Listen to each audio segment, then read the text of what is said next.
Okay, I just want to start by recognizing Chuck Sullivan. Obviously, the American Conference lost someone really special, a great man, and just seeing him all the time at the media days or head coaches meeting or whatnot. He just thoughts to him, his family, prayers for his family and friends, and Chuck Sullivan, just a great man in the American Conference, and just sad to lose him.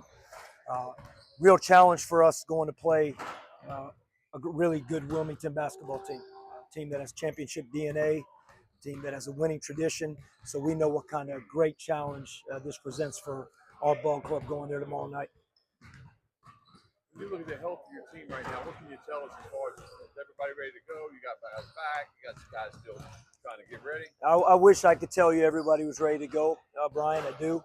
It's just part of it. Unfortunately, we've had our ball club fully healthy together one game, and we were pretty darn good in a scrimmage on both sides of the basketball in terms of. So, but unfortunately, that's just what athletics is, and we're down guys. Jordan's back. Obviously, we didn't have him the other night. Jay is still dealing with what he's been dealing with, and Trevi LeBeau won't be with us this season. He had a season-ending surgery, and he'll get a medical red shirt, so we won't have him. And we already knew what was with the other couple guys from earlier in the season. So, just part of it. We're banged up, and we have a couple guys out, and that's just we have to make the adjustment. Next man up. Coach, you go into a very hostile environment this Tuesday night. Does that give you a little extra energy coming off the bus? Because let's be honest, what makes college basketball great is the fans and the atmosphere. Yeah, I've said this many times. Our first trip to Wilmington that first season was as good of an atmosphere as we've seen on the road, and it's a credit to them and their program and their fans, and just in terms of the atmosphere that they provide. And Wilmington has always done that. Again, we talk about this as a winning basketball team, a winning basketball program with a great tradition, and their fans do a great job there. I've seen their games that they've had prior already. I mean, their last game versus South Carolina Upstate, and I mean it was electric in there. So we know that's going to be the environment. But I think, as you said, I think that's what all college basketball players and anybody that's in it loves. These kind of games, in-state game, rivalry game, great fan base. We know it's going to be that kind of atmosphere in there, and our guys are, they know what we're stepping into. It's not going to be easy.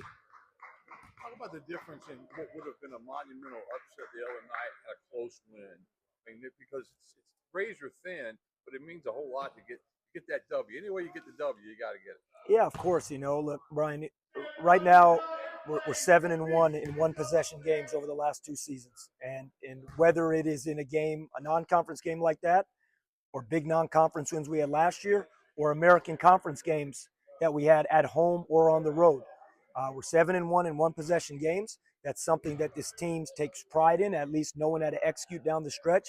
And I think the deal with that game, more than who we were playing, is who we had on the floor.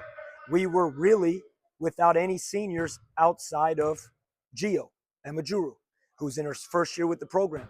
No Jordan, no Trevi, and Jay gutted it out and gave everything he could for this team to be on the floor on basically one leg to help us pull that game out. So I don't frankly look at it as who we're playing. I look at it as experience for Tybo Bailey, Patty D'Arcy, Isaiah Mbang, Corey Calker.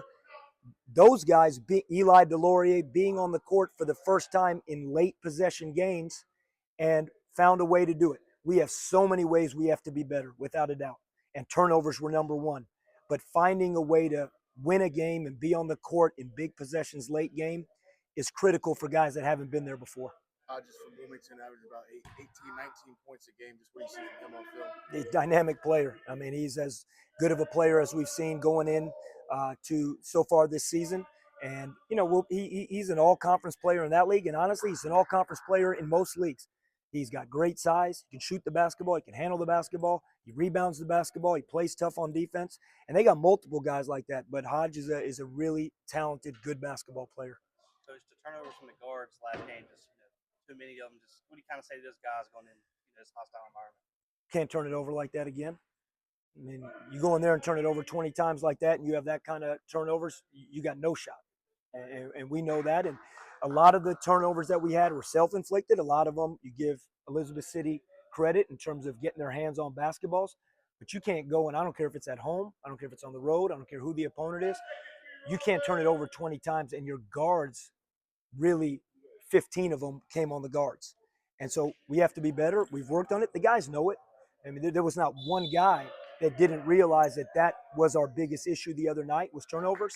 And again, a lot of time they were self-inflicted, and those are the ones we got to fix. Coach, Go ahead. coming into the season, you advertised that the front court was going to take leaps and bounds better.